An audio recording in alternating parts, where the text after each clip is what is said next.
Hello everybody, I'm David Ellefson with the group Megadeth, and it feels awesome to be back home. Home that I've had for many, many years, since 1983, since we formed the group, and we're now on the 20th anniversary tour of our record Rust in Peace, which to many of our fans is one of our landmark records of our career. So it's great to be here. You know, it's over the years I've used a lot of different gear. It's interesting going into this tour, very peculiar, very specific tone required. And with PB, I've had the signature bass, the Zodiac DE, with the idea being on the 12 signs of the Zodiac. Since I'm a November birthday, I get the Scorpio model, and working out great with this run of shows that we're doing right now.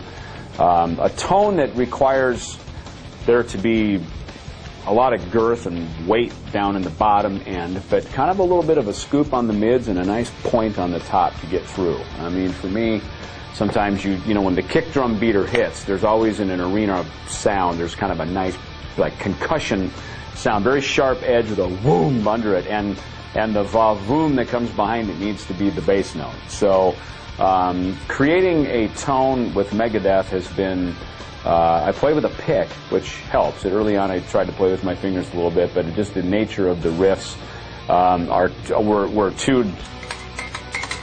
Yeah, it was kind of a sloppy sound, so I grabbed the pick and started just honing down, and that not only helped me play the parts better, but it also helped me create a tone that had a nice sharp attack on the front edge of it, and then also be able to have a nice you know, a nice bottom end to it, that as the bass should have.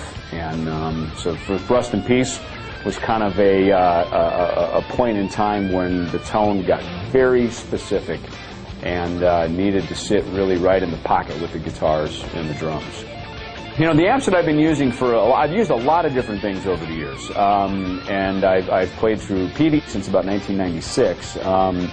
And then as we came time to dial up tone for the Rust in Peace record, I used, on the Rust in Peace recording, I used the Gallien-Kruger 800 RB head and the Hardkey 410 full aluminum speakers back in those days. That's what got that metallic, we used to call it the knife, you know, because you used to cut right through the guitars. You know, a wall of guitars is not easy to get through playing very, very fast music like this Rust in Peace material.